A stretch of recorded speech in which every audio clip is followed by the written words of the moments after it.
In the quiet suburbs of Seattle, a young boy with an insatiable curiosity found his world not on the playground, but between the pages of books and in the glowing green text of a primitive computer screen.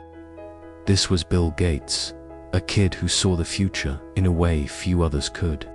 While his peers were playing outside, he was devouring encyclopedias from A to Z and spending countless hours in his school's computer lab. He wasn't just playing games, he was learning the language of machines, a language he would one day use to change the world. By the time he was a teenager, Bill and his friend Paul Allen were a formidable duo. They weren't just tinkering, they were hacking, debugging, and even starting small businesses from their school's computer room. They saw the potential in these clunky, room-sized machines long before anyone else. They dreamed of a day when a computer would sit on every desk in every home. It was a radical idea, a vision that seemed like science fiction to most. For Bill, it was a roadmap. This early passion wasn't just a hobby. It was the forging of a mindset, a relentless drive to solve problems and build something new. His path led him to the prestigious halls of Harvard University. He was brilliant, acing his classes, but his mind was elsewhere. It was captivated by the dawn of the personal computer revolution. In 1975, a magazine cover featuring the Altair 8800, one of the first microcomputers for consumers, became his call to action. He saw the window of opportunity, and he knew it wouldn't stay open for long. In a decision that would become legendary, Bill Gates dropped out of Harvard. He and Paul Allen moved to Albuquerque, New Mexico, the home of the Altair's manufacturer, and founded a tiny company with a colossal ambition, Microsoft.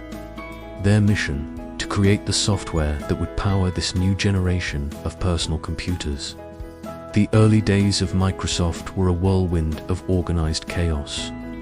Picture a small office overflowing with young, brilliant minds, fueled by passion and pizza. They worked around the clock, coding, debugging, and pushing the limits of what was possible. The air crackled with energy and the clatter of keyboards.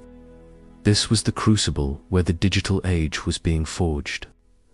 They created MS-DOS, the operating system that would become the backbone of IBM's new personal computer.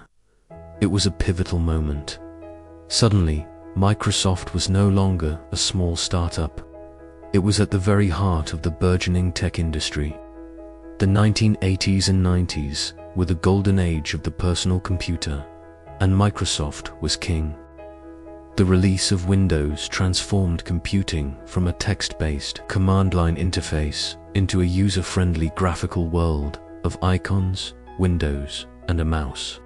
Suddenly, computers were accessible to everyone, not just programmers and hobbyists.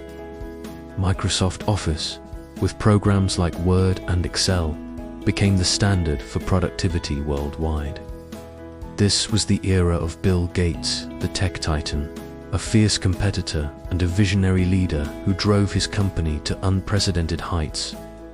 He became the face of the tech revolution, a symbol of American innovation and entrepreneurial success, building one of the most valuable companies in history. But as the new millennium dawned, a shift began to occur. Having conquered the world of software, Bill Gates started to turn his attention to a different set of problems on a global scale. He saw a world where your birthplace could determine your lifespan, where preventable diseases were devastating entire communities, and where millions lacked access to basic education and opportunity.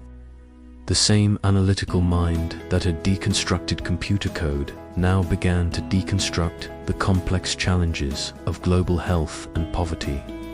He saw these not as insurmountable tragedies, but as problems that could be solved with the right resources, strategy, and innovation. In 2008, he stepped down from his day-to-day role at Microsoft to dedicate his life to this new mission. Along with his then-wife, Melinda, he poured his energy and fortune into the Bill and Melinda Gates Foundation, The goal was audacious: to give every person on the planet the chance to live a healthy, productive life. The foundation began tackling some of humanity's most persistent challenges, from eradicating polio and fighting malaria to improving sanitation and reinventing education. He approached philanthropy with the same intensity and data-driven rigor that he had brought to Microsoft. He traveled the world, meeting with scientists, community leaders, and people on the front lines, learning, listening, and strategizing. Today, the image of Bill Gates is no longer just that of a tech mogul. It is the image of a global citizen, a second-act philanthropist who has dedicated his life to leveling the playing field for humanity.